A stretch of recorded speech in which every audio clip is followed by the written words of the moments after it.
de este 32 feminario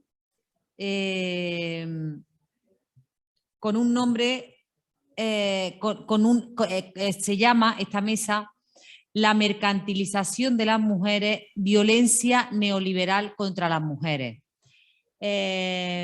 Ya la tenemos aquí en pantalla, sin misterio alguno, con lo que a mí me gustan los misterios, aunque la tenéis en el programa también.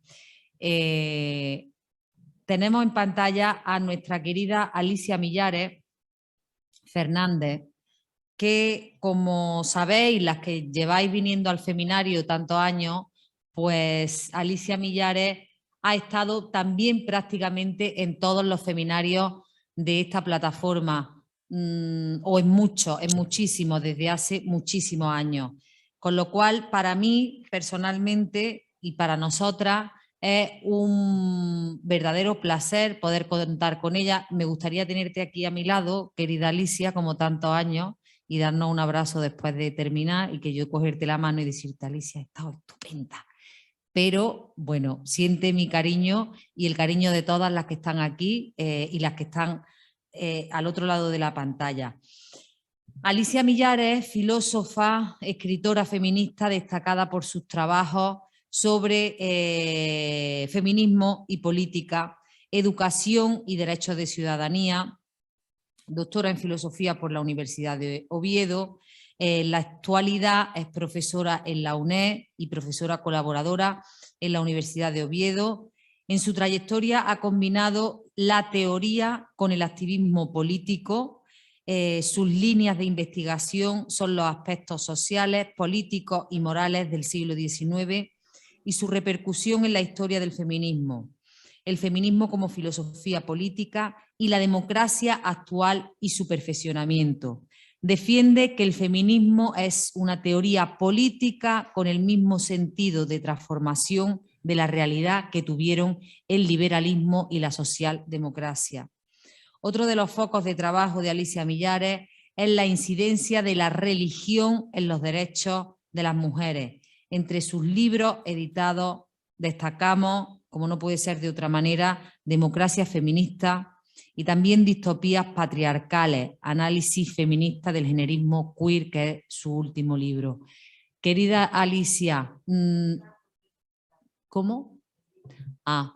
El libro lo tenéis aquí, queridas compañeras, los libros, para poderlos comprar cuando salgáis. Tenéis tenéis libros de Amelia Valcárcel, libros de Ana de Miguel, de Teresa, de todas las ponentas que hemos tenido en este extraordinario feminario y que, por supuesto, os recomendamos que leáis y que leáis a estas extraordinarias mujeres. Alicia, va a cerrar el feminario. Después de ti tengo que decir que vamos a leer el manifiesto, bueno, la declaración que escribimos en 2018. He tenido la fortuna de escribir unas cuantas contigo y este año vamos a volver a leer la de 2018 porque desafortunadamente no hemos avanzado y precisamente hoy, Día de los Derechos Humanos, lo recordamos, Amelia Valcárcel empezó diciéndolo, pues queremos reivindicar lo que ya se reivindicó en aquella declaración de Séneca Fall. Decir que siguen conectadas con nosotras, pues Amelia Valcárcel, a la que le doy las gracias, y tantas mujeres, Teresa Miana, siguen con nosotras todas las ponentas que hemos tenido y otras muchas mujeres a las que les damos muchos besos. Alicia, tienes la palabra para cerrar el 32 feminario de la Plataforma Andaluza de Apoyo al Lobby Europeo de Mujeres. Bueno, muchas gracias, Lourdes. Gracias también a Rafaela por la invitación una vez más a participar en este feminario, pero la verdad es que es una muy complicada faena acabar, cerrar un seminario donde, digamos, el enfoque ha sido de la violencia y, por lo tanto, donde donde, bueno, yo creo que todo ha sido expuesto. Cuando antes le pregunté a Balaguer, dije, me has chafado. Es verdad, es que me había chafado, pero me había chafado también las personas que intervinieron antes. O sea, es decir, es muy complicado cerrar esto. Sí que me gustaría, por lo tanto, hacer una especie de síntesis de todas las intervenciones de la mañana y luego voy a centrarme un poquito en una nueva forma de violencia que es la que cursa en este momento en el siglo XXI y que podemos definir como la contraagenda feminista, ¿no? Y que esa contraagenda feminista es todo lo que tiene que ver con la doctrina queer y cuáles son los 3 pilares básicos de esa doctrina queer. Pero sí que antes me gustaría hacer una breve síntesis, bueno, sin ningún otro, sino por ir hilando lo que ha sucedido a lo largo de la jornada. Yo creo que cuando Amelia Valcárcel expuso que el patrón de medida de la violencia en nuestras sociedades es lo que sucede con las mujeres, creo que es un patrón de medida que debemos incorporar realmente. O sea, que de hecho lo estamos incorporando porque le hemos dedicado, pero creo que hay que realmente trasladarlo de una manera más efectiva, porque la violencia cursa de muchas maneras. eh, no solamente es aquello que más nos impacta, que es lo que tiene que ver con la violencia física, sino que, como muy bien decía Amelia Valcárcel en la mañana, violencia es cuando alguien se arroga también la potestad de poder decirte cállate. Y lo del cállate lo retomaré al final, porque tiene muchas maneras de expresarse ese cállate, ¿no? La violencia en salud contra las mujeres se va a seguir reproduciendo siempre de manera sistemática, mientras el patrón para determinar los síntomas de una enfermedad y para determinar los procedimientos o el tipo de terapia o el tipo de medicación que se debe aportar para solucionar esa enfermedad. Mientras el patrón sea el cuerpo de un varón, las mujeres estaremos sufriendo esa violencia de salud. De hecho, yo creo que tenemos un ejemplo manifiesto, que es todo lo que ha sucedido con la terrible pandemia de la cual todavía no hemos salido, que tiene que ver no solamente con los propios síntomas de cómo se manifestaba la pandemia, si eras varón o eras mujer, sino también y muy especialmente, y creo que para salir cada vez más todos los informes detallados respecto a la aplicación de las vacunas y lo que ha sucedido con las vacunas precisamente en las mujeres y las reacciones manifiestas más graves que han tenido las mujeres respecto a los varones en la aplicación de las vacunas. Eso es violencia. Es decir, no tomar en cuenta ese patrón diferencial de que no sucede lo mismo si eres varón o eres mujer. De igual manera, en el ámbito jurídico, puesto que no voy a decir, pero sí que creo que en el ámbito jurídico el patrón de violencia persistirá mientras en el ámbito jurídico se acuda al uso abusivo de indeterminados jurídicos, tales como lo es, por ejemplo, el indeterminado jurídico del consentimiento. Hemos visto realmente cómo por ahí se canaliza o se invisibiliza la violencia que sufren las mujeres. Pero hay otros indeterminados jurídicos que están en uso, están empezando a estar en uso, como es, por ejemplo, el indeterminado jurídico de la intencionalidad, de la idea de intencionalidad, que en este momento está sirviendo en aquellos países que tienen aprobada la práctica del alquiler de vientres, esa intencionalidad, ese indeterminado jurídico que se sobrepone a los derechos de las mujeres. La violencia en el lenguaje, bueno, pues lo acaba de decir Teresa Meana, ¿no? Como aquello que no se nombra es una forma manifiesta de violencia.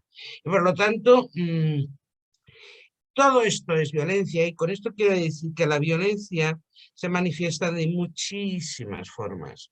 Y lo que me interesa a mí ahora es tratar lo que está sucediendo en el momento actual, lo que está sucediendo con lo que yo creo que deberíamos de definir de manera muy clara como contraagenda feminista, que es todo lo que tiene que ver con la doctrina queer, o dicho de otra manera, todo aquello que tiene que ver con lo queer es una agenda manifiestamente, pero además sin fisuras, contraria a la agenda feminista. Y en este sentido sí que quiero ser muy clara. No hay una posición intermedia. Quiero decir con esto que no es posible establecer un camino intermedio. Es decir, es justamente lo contrario. Y esa agenda queer, esa agenda de lo queer, esa doctrina queer, se sustenta en tres pivotes que hemos visto ya los primeros comienzos de ello en años anteriores. Y creo que lo deberíamos tener muy clara. La secuencia, digamos, histórica de cómo se ha venido dando hasta llegar a la última parte de la agenda queer, que es todo lo que tiene que ver con la identidad de género. Pero la agenda de la doctrina queer tiene tres núcleos principales, que es, digamos, el mantener, el sostener que la prostitución es un trabajo, por lo tanto, que haya una regulación favorable a la prostitución, que como bien sabéis como feministas es una lucha desde la que llevamos muchos años sobre ello, intentando precisamente la abolición de la prostitución. Esa agenda, esa abolición de la prostitución no la hemos conseguido. Sobre ella, además, después se ubica la agenda de la práctica del alquiler de vientres, que es también propio de la doctrina queer, la idea de que es perfectamente legítimo que una mujer se quede embarazada para ceder su hijo a terceras personas. Es agenda queer. Y lo último que nos ha llegado es las leyes de identidad de género. Y toda esa secuencia nos marca un poco el camino de los últimos años, de cómo la agenda feminista ha quedado absolutamente invisibilizada, porque primero hemos tenido que dedicar mucho tiempo a trabajar argumentativamente, porque el feminismo era y es contrario a que se regule la prostitución como trabajo. A partir del año 2014 hemos dedicado muchas energías también a seguir manteniendo la abolición de la prostitución, a hacer pedagogía de por qué no puede ser regulada como trabajo, y a la vez hemos tenido que encarar el frente que se nos abría legislativo o con posibilidades legislativas de que se regulara en este país la práctica del alquiler de vientres, que realmente fue un trabajo de nuevo de pedagogía cívica, donde además el magma emocional había que disolverlo, porque la manera de introducir, digamos, la práctica del alquiler de vientres, que luego se parece mucho a las leyes de identidad de género, primero era con el uso abusivo de un lenguaje que la ciudadanía no entendía, y luego con la confusión increíble entre deseos y derechos, haciendo prevalecer los deseos sobre los derechos. No diré que esa batalla está en absoluto ganada. Estamos viendo cómo otra vez vuelve a retroalimentarse la idea de regular favorablemente la práctica del alquiler de vientres, y cuando aún no teníamos ni siquiera, digamos, conseguido ni la primera, que es la abolición de la prostitución, ni garantizado que la práctica del alquiler de vientres fuera realmente prohibido a nivel internacional, está muy lejano ese día, cuando ya eso ni siquiera lo teníamos consolidado, nos aparece realmente la última pata de la agenda de lo queer, que es las leyes de identidad de género. Antes Teresa Meana comentó bueno, lo que está viviendo en Argentina. Y hay que tener en cuenta que Argentina, en este sentido, fue un país que se convirtió, digamos, en el país de experimento. En el país de experimento a través del cual se fue irradiando estas leyes de identidad de género.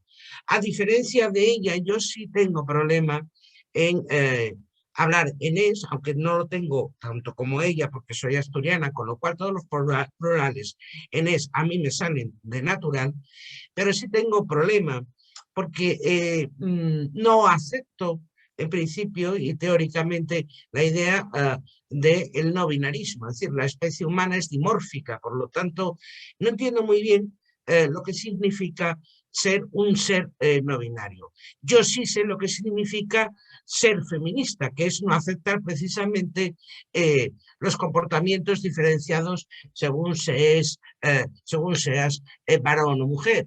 O sea que si por no binario quiere decir que no se aceptan las construcciones sociales de género, pues entonces, oye, que no se llamen no binarios, que se designen como feministas.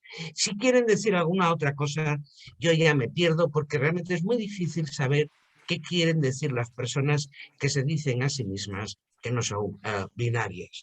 Por lo tanto, sí que tengo problema en el es, no solamente en eso, sino en el profundo, en el significado profundo de lo que significa aceptar la idea de el no binarismo. Aceptar la idea del no binarismo significa aceptar que no existe, que es falsa eh, la dicotomía, la dimorfia sexual, como dicen y afirman en Argentina. En Argentina se afirma categóricamente que la noción de sexo es falsa. Y por ende, además, en ese país que, como insisto, se convirtió en el país de experimentación para irradiar toda esta teoría de las leyes de identidad de género, además, por extensión, también digamos, el credo es el sexo es irrelevante y es falso el binomio sexo-género. Entonces, yo tengo bastantes problemas porque las mujeres hemos padecido la desigualdad por el hecho de nacer mujeres y hemos padecido la desigualdad por el hecho que sobre esa diferencia biológica, esto es, el hecho de nacer mujeres, se nos han asignado.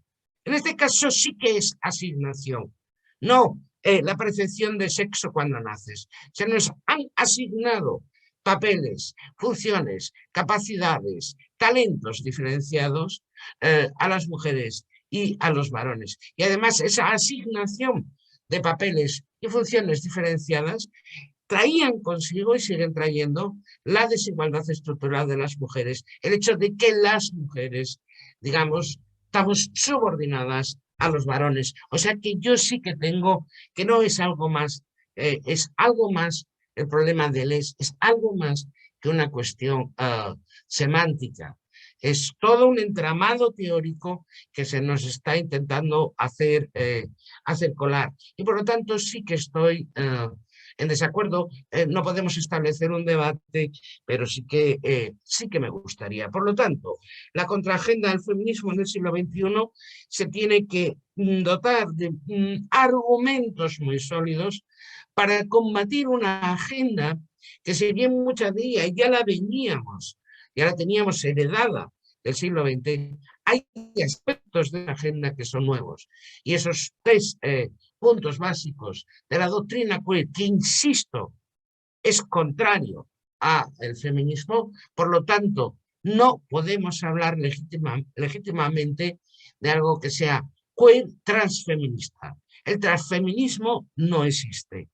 El transfeminismo, la mejor palabra para designarlo sería transmisoginia, pero no transfeminismo.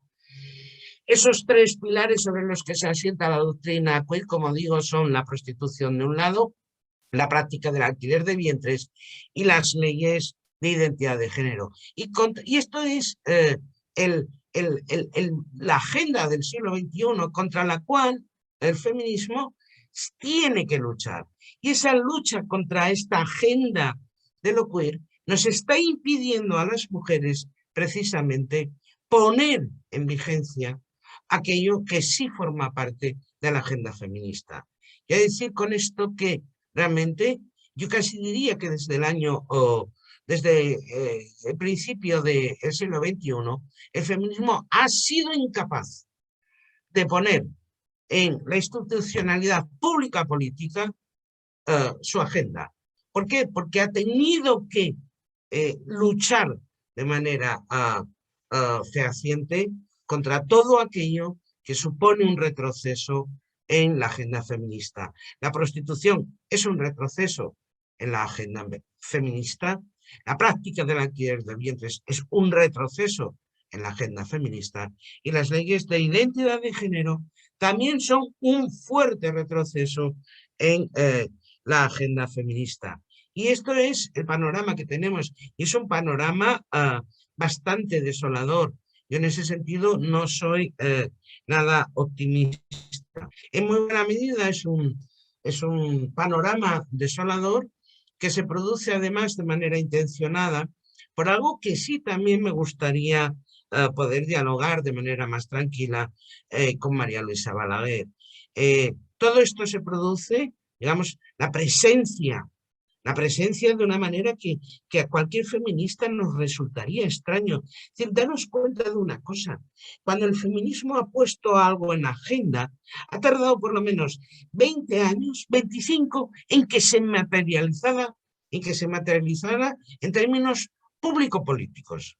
Por poner una cifra pequeñita, porque si ponemos, por ejemplo, desde el siglo XIX, la petición de voto tardaron 50 años. Es decir, cada punto de la agenda del feminismo ha tardado en poder verse materializada años y años de las vidas de las mujeres. ¡Oh, casualidad! La doctrina queer tiene 3 patas en su agenda y las 3 van a una velocidad de vértigo.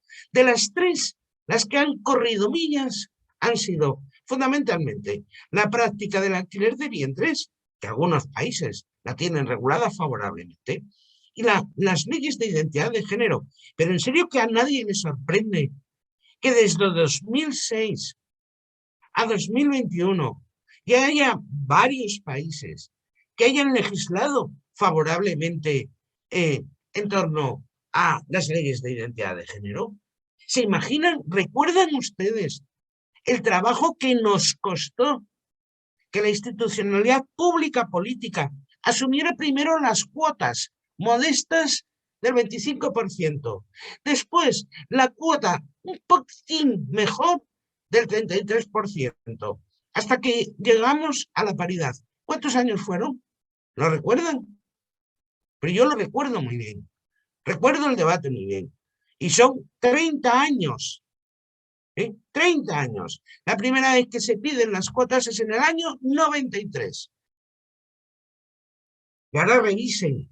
¿Cuándo por fin, por ejemplo, los partidos políticos asumen la paridad? ¿Creen que es normal este acelerón en algo tan nuevo como las leyes de identidad de género? ¿A qué se debe? Esas son las preguntas que debemos hacernos.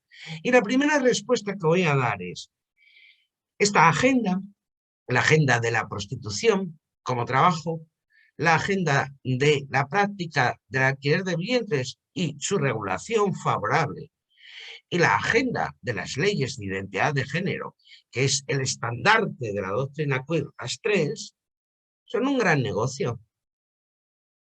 Cada una de las 3 procura dinero a aquellos que están en el negocio. Procura mucho dinero a los que están en el negocio de la prostitución, procura mucho dinero a los que están en el negocio de la práctica del alquiler de vientres y procura mucho dinero a aquellos que están en el negocio de la identidad de género. Es dinero. Y el dinero, claro, se mueve más rápido y a una velocidad incesante si lo ponemos en comparación con la vindicación de agenda feminista y la vindicación de igualdad, que apenas, yo diría, que escasamente mueve dinero. Por lo tanto, la primera respuesta de por qué va a esta velocidad de vértigo es porque son negocios los 3. Y es lo primero que tenemos que tener, en cuenta. Bien, otra cuestión que quería señalar es que estas 3 patas de agenda, la prostitución, la práctica del alquiler de vientres y la identidad de género, necesariamente se va a nutrir de una conceptualización de neolenguas que se nos quieren imponer, pero sobre todo va a tomar como eje central el cuerpo. El concepto cuerpo va a aparecer como el concepto epistemológico central que explica por qué sería bueno que la prostitución fuera un trabajo reconocido, que explica por qué sería bueno que la práctica del alquiler de vientres se regulara y que explica por qué sería bueno las leyes de identidad de género. El cuerpo es el nuevo concepto que aparece en este siglo XXI. Es decir, si se dan cuenta, últimamente apenas hay referencia a la idea de personas. Por supuesto, es muy difícil que usted se encuentre, uy, que me dice que mi conexión es inestable, ¿se oye bien? Es casi imposible que encontréis en los ensayos de Nueva Hornada la referencia a las personas, la referencia a los seres humanos. Somos cuerpos trans, lo habréis oído, cuerpos feminizados, cuerpos gestantes, cuerpos no binarios, cuerpos racializados, cuerpos transfronterizos. Somos cuerpos. ¿Por qué este uso abusivo de esta nueva palabra, cuerpos? Bueno, pues porque en muy buena medida, si tú designas a alguien como un cuerpo feminizado, como un cuerpo racializado, como un cuerpo trans, le estás, primero, en primer lugar, quitando su categoría, estás no enunciando el sexo, porque, insisto, para lo queer el sexo es una categoría irrelevante. Pero además, si somos cuerpos, en el fondo estamos sugiriendo la idea de que esos cuerpos son moldeables, son transformables, son intercambiables, son consumo, forma parte del negocio. Es decir, hablar de cuerpos, tener que hablar de factores tan intrínsecamente humanos como la idea de dignidad o de respeto. Porque ninguna de las tres prácticas de las que estamos hablando, la prostitución, la práctica del alquiler de vientres y las leyes de identidad de género, pasarían el rasero si lo medimos en términos de dignidad y respeto. Ninguna de las tres. Por lo tanto, conviene siempre utilizar un tipo de lenguaje, como antes decía muy bien Teresa Meana, el lenguaje significa. Y el hecho de que en el siglo XXI apenas hablemos ya de seres humanos, apenas hablemos de personas y por el contrario hablemos de cuerpos, tiene un significado.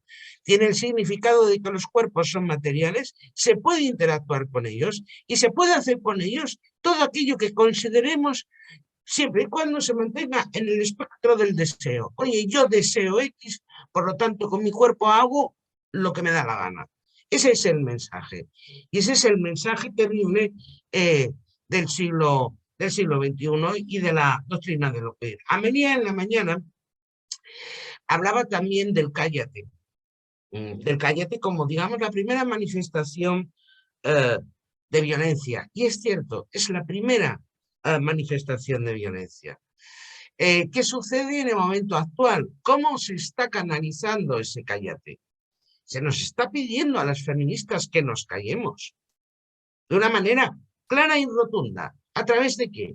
A través de la acusación por delitos de odio. Que algunas no hemos padecido ya, que hemos sido denunciadas por delito de odio y que se nos pretende callar mediante la acusación de delito de odio y también mediante la acusación de transfobia. Ese cállate, esa acusación de transfobia, ese llevarte a los tribunales, es el cállate de la misoginia, en este caso de la transmisoginia, que pretende silenciar la voz de las mujeres. Pero por si fuera poco, además, la transmisoginia de la doctrina queer comparte la misma manera de proceder que los abogados cristianos de hazte oír. Lo digo porque siempre tienen la manía de ponernos a nosotras, a las personas que defendemos realmente la agenda feminista, la relevancia del sexo, cómo realmente las mujeres somos discriminadas por razón de sexo y cómo realmente no es sostenible en este momento convertir el sexo en una categoría jurídica irrelevante, porque nos borraría a las mujeres, tienen la manía de asociarnos a Vox y otros y similares. Y sin embargo, ellos son precisamente lo queer, la doctrina queer, los que están utilizando los mismos procedimientos que los abogados cristianos de hazte oír. Se recuerdan muy bien, los abogados cristianos de hazte oír, para silenciar a las mujeres, para silenciar al feminismo, utilizaron como recurso los litigios estratégicos. Son conocidos, y han sido conocidos, muchos de esos litigios estratégicos, donde feministas, bien por manifestaciones, bien por determinadas maneras de expresarse o conferencias, fueron llevadas a los tribunales para realmente, supuestamente porque atacaba esa feminista o esas feministas, atacaban realmente el sentimiento de lo que los abogados cristianos defienden. Realizaron una serie de litigios estratégicos cuya única misión era limitar la libertad de expresión de las feministas. Pues bueno, hoy asistimos a lo mismo por parte de los doctrinarios de lo queer. Están recurriendo a litigios estratégicos para favorecer lo mismo, que las feministas se callen en su denuncia de las consecuencias terribles que supone para las mujeres las leyes de identidad de género, porque con esas leyes se borra realmente a las mujeres. Y están utilizando exactamente los mismos procedimientos, litigios estratégicos para hacer callar a las feministas. Litigios estratégicos que además se sustancian bajo la acusación de delitos de odio. Lo cual es alucinante, pero hay que empezar a decirlo. Es decir, que realmente los abogados cristianos y los doctrinarios queer son exactamente, tienen el mismo objetivo, limitar la libertad de expresión de las feministas. Que tenemos los datos y los podemos hacer llegar. Y en ese sentido, y ya sí que para acabar, porque yo creo que la gente más va a querer quizá a preguntar, hay cosas que me preocupan y me preocupan seriamente. A mí me gustaría, como le expliqué a Balaguer, que no se hubiera recurrido al uso abusivo de género, de concepto género, en todas nuestras instancias jurídicas, tanto nacionales como internacionales. Pero realmente es el concepto que ha cristalizado precisamente por el gran trabajo del feminismo. Por lo tanto, yo que nunca utilicé la palabra género, en este caso sí que me veo en la necesidad de hacer su defensa. Es decir, el concepto género ha sido utilizado en la CEDAW, ha sido utilizado en la conferencia de Beijing para trasladar precisamente ese enfoque crítico, esa mirada crítica sobre la construcción social diferenciada de los sexos. Y a eso le hemos dado en llamar perspectiva feminista, perspectiva de género, perdón. Como digo, CEDAW y la conferencia de Beijing. Y gracias a esas dos, digamos, instancias internacionales, el concepto de género ha sido introducido poco a poco en el ordenamiento jurídico de los países, tanto a nivel nacional o internacional, y utilizado además en el sentido defendido por el feminismo. Esto es como una cosa que hay que abatir, esa construcción social diferenciada de los sexos. Y por lo tanto me preocupa que como no veo que a día de hoy sea posible cambiar en nuestras normas jurídicas, tanto a nivel nacional como internacional, la palabra género por la palabra feminismo, no lo veo fácil, Me preocupa que en el ínterin, en el que quizá, como decía Balaguer, pueda producirse esa situación futura, en vez de violencia de género, violencia contra las mujeres, y en vez de violencia, en vez de perspectiva de género, perspectiva feminista, ya me gustaría que se corrigiera pronto en los ordenamientos jurídicos, pero mientras eso sucede, lo que está sucediendo es otra cosa muy terrible. Es que bajo el paraguas del concepto género, ahora se pretende introducir en las leyes vigentes, modificados sobre esas leyes, para meter también la coletilla identidad de género.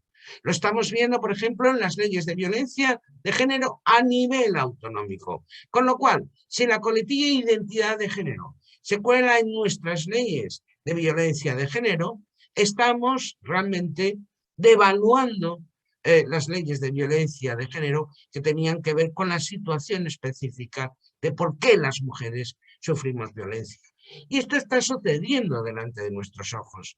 Por lo tanto, tenemos que armarnos de argumentos para no esperar a ese momento que quizá, como decía Balaguer, pueda que sea muy pronto, sino para armarnos de argumentos para señalar las contradicciones jurídicas de que en una norma no se puede mantener el significado de una cosa y su contraria. Esto es la tarea que tenemos ahora. Nadie en esa sala ignora que estamos asistiendo a esto, al modificado de las leyes de violencia de género, por lo tanto, a la disolución de la idea de que las mujeres padecemos una violencia estructural. Y para poner remedio a eso, de momento solamente hay una, que es señalar las contradicciones jurídicas del uso contrario de género que proviene del feminismo al uso contrario del concepto género que proviene de lo queer. El panorama no es en absoluto optimista. Yo parto de la idea de que nos quedan unos años aún bastante complicados. Y lo dejo aquí para el debate si lo hubiere.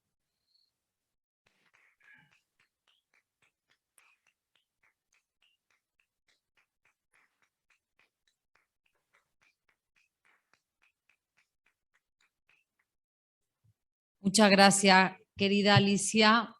No sé si en la sala alguien quiere intervenir. Voy a mirar. Vaya, el teléfono ya no me va. Para saber si tengo mensajes.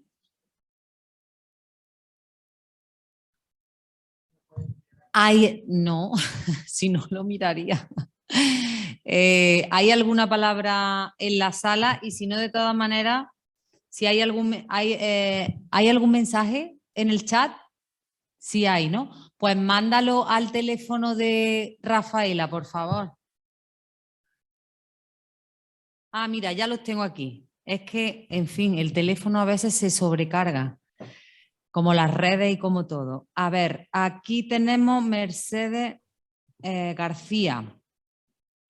Lo lamentable es que desde el Ministerio de Igualdad se defiendan esas posturas queer y sus doctrinas.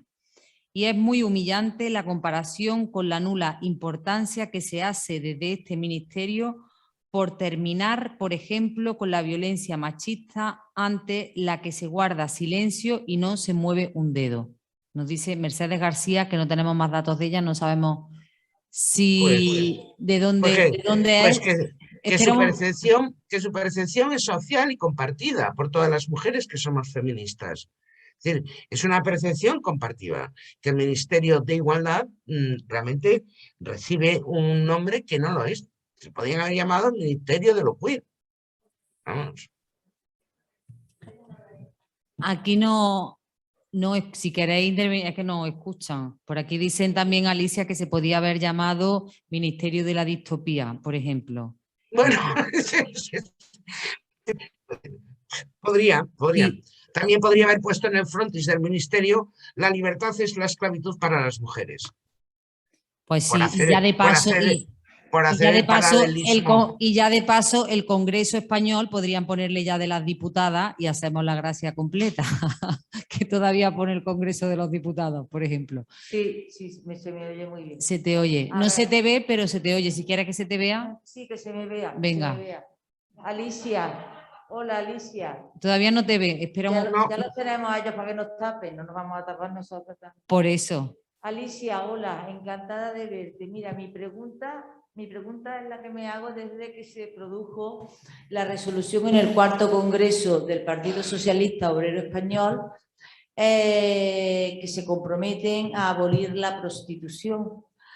Yo no puedo entender cómo se va a hacer esa abolición en tanto que estamos a las puertas, que también te lo pregunto, ¿tú crees que realmente la ley va a llegar a buen puerto y va a ser aprobada? Y si es así, el Partido Socialista, el presidente del gobierno, que es secretario general del Partido Socialista, ¿cómo se las va a apañar para decir, por un lado, vamos a abolir la prostitución y por otro tenemos la ley esta transsexual que nos va a mancillar? Y yo creo que es, como tú bien has dicho, una nueva violencia hacia las mujeres que en el siglo XXI pues no sabíamos que nos iba a caer esto encima. A ver, Rafaela, es que se me ha olvidado poner ese contexto.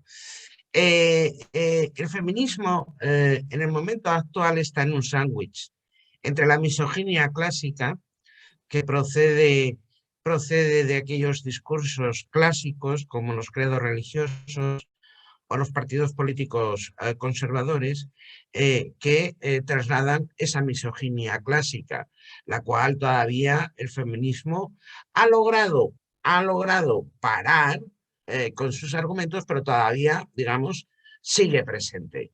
Y a la par que esa misoginia clásica, la novedad del siglo XXI, y es que quizá es lo que nos produce más desolación a las feministas, es que a la par de esa misoginia clásica, como digo, se ha instalado una transmisoginia que no está siendo alimentada por los partidos de derechas ni los credos religiosos, sino que está siendo alimentada, y de ahí la desolación del feminismo, está siendo alimentada por los partidos de izquierdas que asimismo se designan como feministas.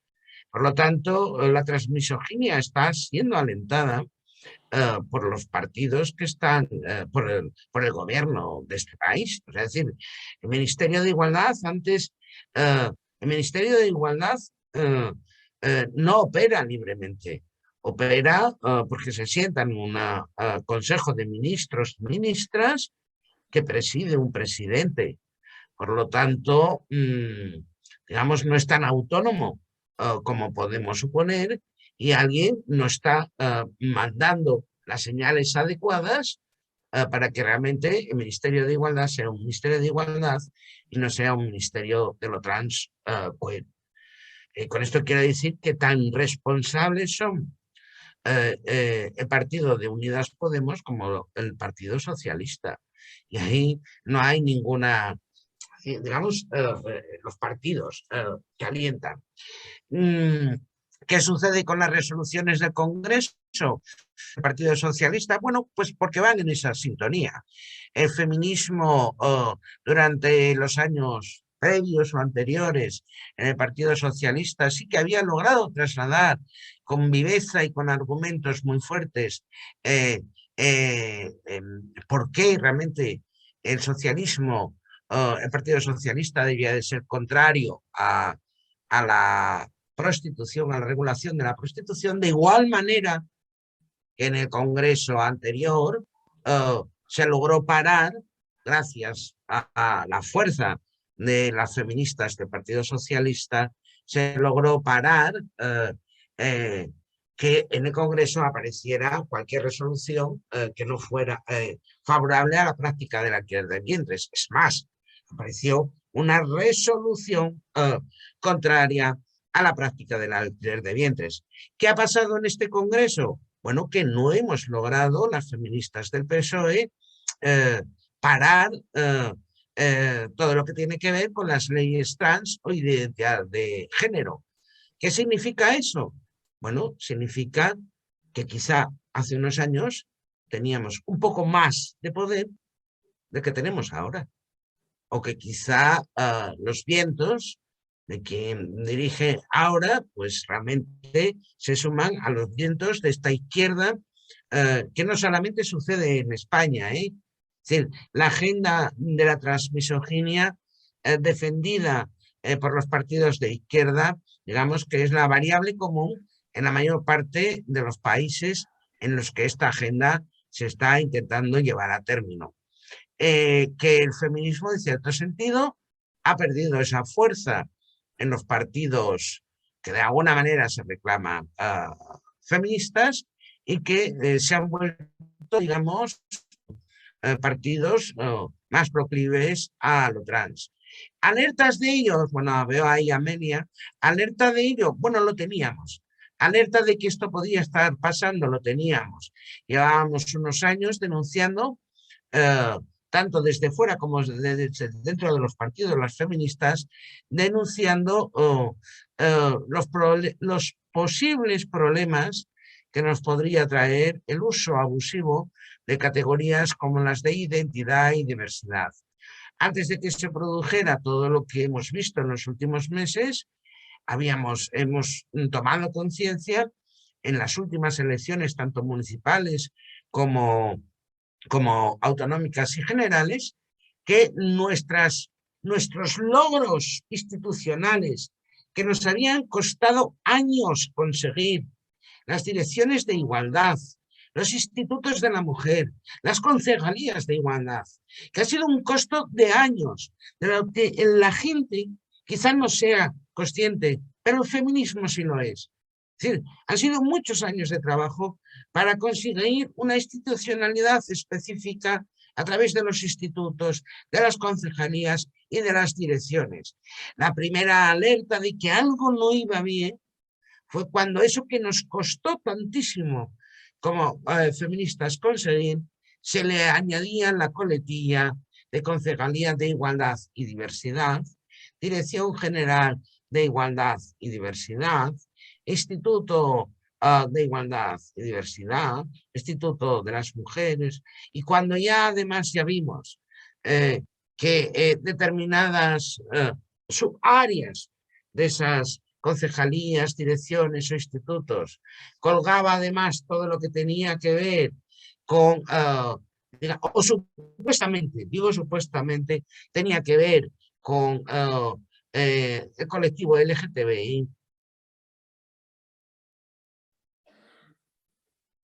ya teníamos bastantes alertas que nos indicaban que el compás está cambiando. Pero el compás está cambiando no porque sea el Partido Socialista, no, el compás está cambiando porque la izquierda política, insisto, no solamente en este país, sino en la mayor parte de los países, está tomando como agenda la agenda de la identidad de género y está arrinconando a la par y a la vez la agenda feminista. Y esto lo están haciendo los partidos de izquierda, Por eso hablo de misoginia y transmisoginia.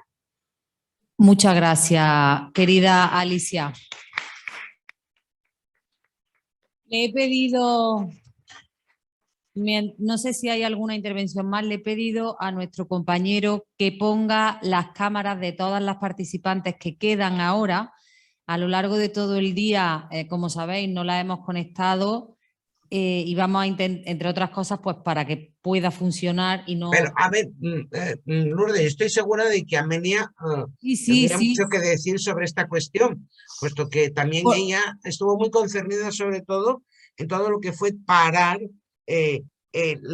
la regulación de la práctica del alquiler de vientres en el anterior congreso del PSOE. Amelia tiene mucho que decir absolutamente de todo. Y Oh, ahora, sí, pero, y ahora por Dios, sí. Precisamente yo la he visto en la cámara a ella, la estaba viendo y estaba preguntando que si había levantado la mano para querer hablar, que me imagino que sí, pero he aprovechado y he dicho, ¿por qué no ponemos, ya que estamos terminando, a todas las compañeras que todavía están conectadas, mientras que terminamos esta mesa, pero para que se puedan ver, porque hay mujeres que he visto aquí, que estoy encantada de que estén como Consuelo Flecha, por ejemplo, como Amparo Tomé. Un placer veros a La todas, propia realmente. Teresa Meana, nuestra secretaria Paqui Fullerá, Virginia Garrido y tantas mujeres que estamos viendo en la pantalla. Entonces, Amelia, tú querías hablar, ¿verdad? Sí, un poco. Vale. Un poco, Pues un momento. tienes la palabra. Un momento ya. Bien, tengo el audio. No, a ver, respecto de esto. Yo siempre me planteo las situaciones a término. Creo que es buena estrategia conceptual. Si algún día la agenda queer se hubiera realizado completamente, ¿la agenda feminista se habría realizado? No. Si algún día la agenda queer se hubiera realizado completamente, pues, pura y simplemente mujeres y varones confesarían ser lo que les diera la gana, pero rebus stantibus, que es un latinajo que hay muy bonito para esto, todo lo demás no habría cambiado. Es decir, lo único que cambia son las monturas. Las situaciones no cambian. La agenda feminista es una agenda propia y no es una agenda del cambio de monturas. Digo, por si a alguien se le ocurrió alguna vez la tontería retórica de decir, la manera de acabar con los problemas que el feminismo denuncia que tienen las mujeres es acabar con la existencia de las mujeres y que el sexo se convierta en algo gratuito y que exista en la cabeza de alguien. Es una argucia retórica muy divertida, pero no funciona. Porque es que los hijos no se crían en la cabeza de alguien, los sexos existen, son una estrategia de la propia naturaleza para reproducir todas las especies que son sexuadas. Y en nuestra especie, además, los sexos están doblados de normativas fortísimas, de las que conocemos muchas. Y abatir esas normativas está resultando dificilísimo, incluso en lugares donde están ya tan domadas, aparentemente, como en nuestro tipo civilizatorio. No digo ya si pensamos en otros lugares del planeta. Pero yo creo que lo que hace a la agenda queer, a ver, lo que hace que la agenda queer lleve esta marcha de crucero últimamente, primero, es la curiosidad malsana, lo sostengo, que no atribuyas nunca a la maldad lo que puedes atribuir a la idiotez. Es decir, la cosa es que es así. Entonces, la cosa está malsana, la curiosidad malsana. ¿Qué más va a haber? Que salgan los payasos, que salga no sé quién, que salga el que tiene tres cabezas. Divirtámonos, ¿no? La agenda feminista, hombre, no es divertida. Ya sé que Teresa Meana lo cuenta divertidamente, pero la cosa tiene su manera de proceder, que de divertido tiene poco. Y no, yo creo que hay voluntades operativas detrás. A mí me extraña profundamente que varias fortunas muy fuertes planetarias están detrás de la agenda queer. Y yo creo que no lo hacen solo para conseguir más dinero. Esto te quería señalar, Millares, y con ello lo dejo ahí. No simplemente lo hacen las farmacéuticas para tener más dinero, el lobby proxeneta para tener más dinero, la gente que hace agencias para convertir a las mujeres en animales paridores para conseguir más dinero. No. Eso sí lo hacen para tener más dinero. No, ahora, sí. Las fortunas individuales lo hacen para otra cosa, ¿eh? A ver, entonces, yo es que creo que esa otra cosa existe. Hombre, yo también. Y todo tiene que ver con la debilidad de las instituciones internacionales. Las instituciones internacionales, desde Pekín, no han hecho ninguna otra reunión feminista. No quieren, ni locas. Y de Pekín, que fue en el 95, pues van 26 años. En el 94 fue el Cairo, la población. No han vuelto a hacer otra tampoco. No quieren una agenda de verdad. La disculpa que dan es, bueno, es que hay muchos países que se opondrían a ella.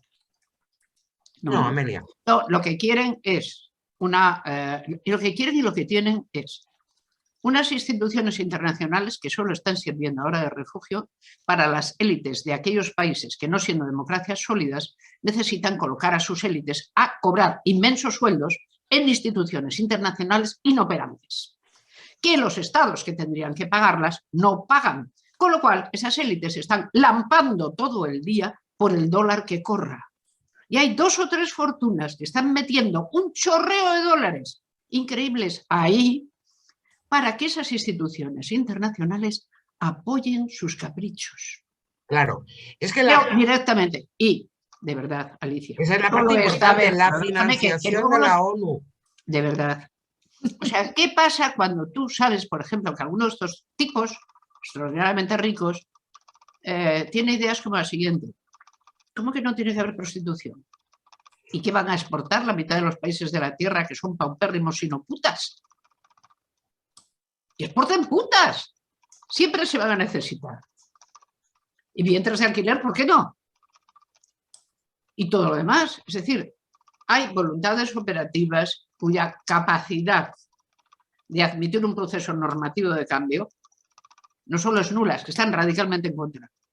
Y han penetrado las instituciones internacionales. Claro. Así, directamente. Claro. Es decir, y ha penetrado porque además la financiación de la ONU, como bien sabes, desde hace unos años depende más de capital que del capital que están obligados a poner los países. Por lo tanto, son los que me están marcando. Pero sí que entonces hay negocio. Es decir, las farmacéuticas están metidas en muchas de las agencias de la ONU. Hay negocio. ¿Cómo no va a ser un negocio? Lograr una criatura que medicalice de por vida desde los 12 o los 11 años. De por vida. Es un negocio, vamos, boyante, sobre el cual además no hay cambio posible.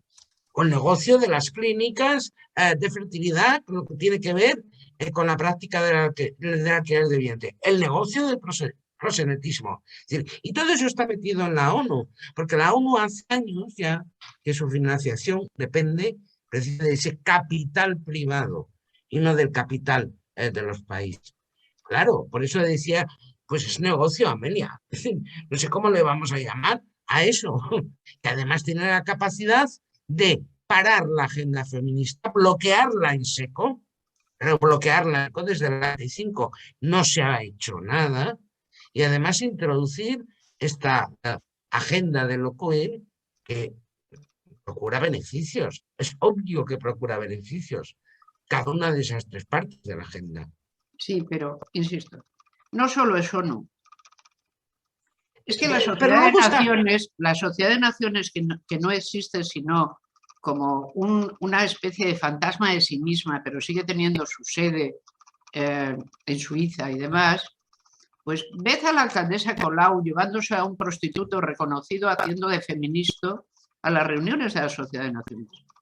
Por ejemplo, es que cuando la foto está, no necesitas el argumento.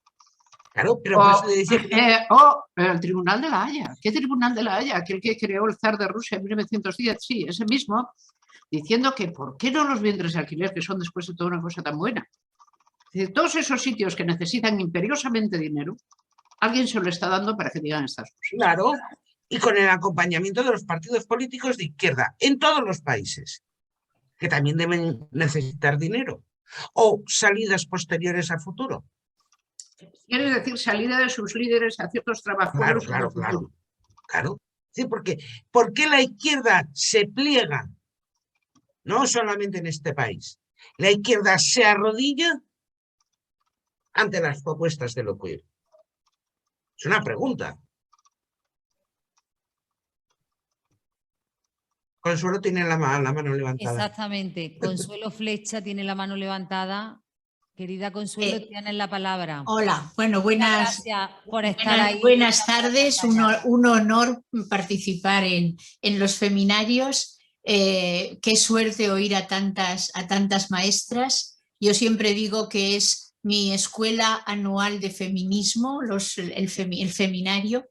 Y en esta conversación que fundamentalmente tienen ahora Alicia y Amelia, yo ingenuamente digo, es una nueva estrategia del patriarcado, más indirecta, pero un modo de no enfrentarse directamente, sino poner el foco en algo que es importante sociológicamente, antropológicamente, etcétera. Gracias.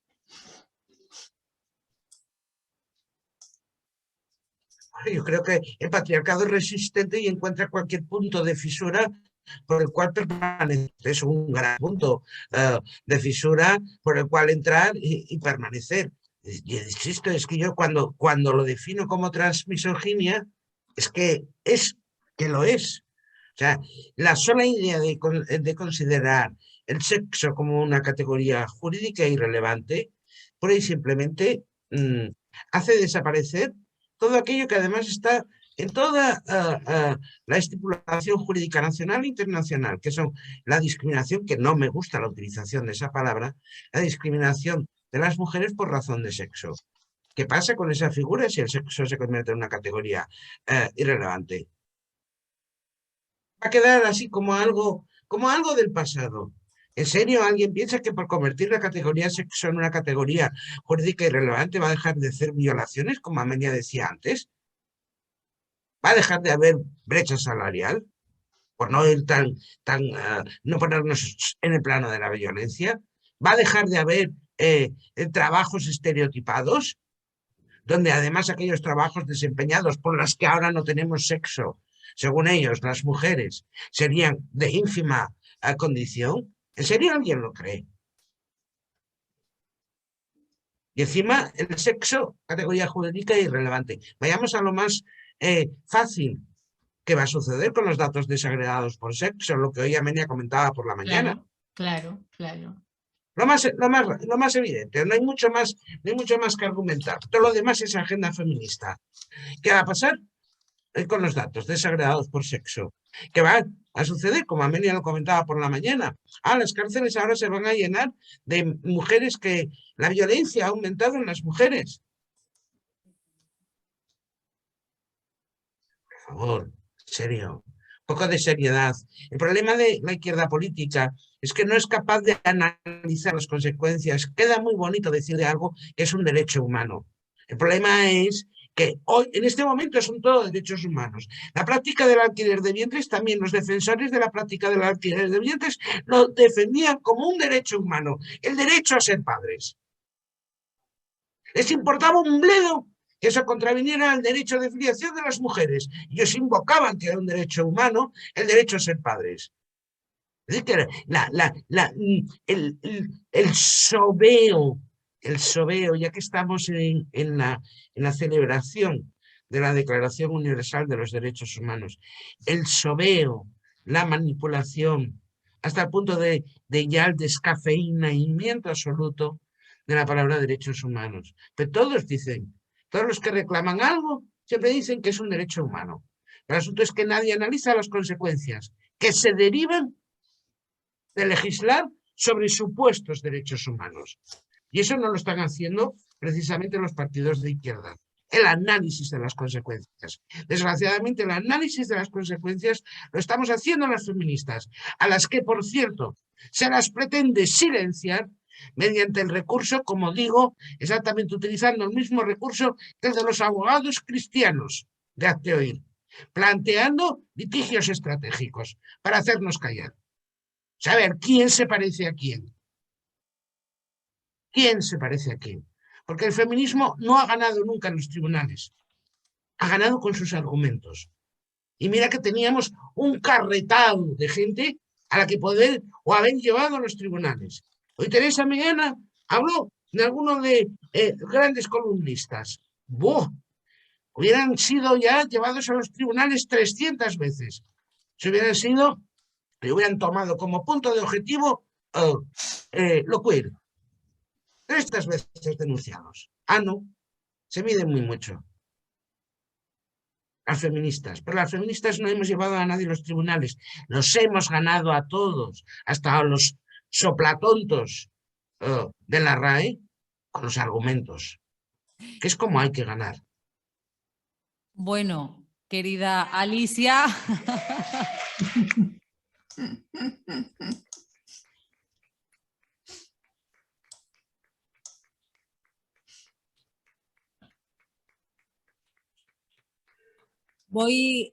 Bueno, muchísimas gracias a ti, a todas las mujeres, a todas las ponentes que han pasado a lo largo de todo el día sin parar por esta mesa. Voy a pedir que, por favor,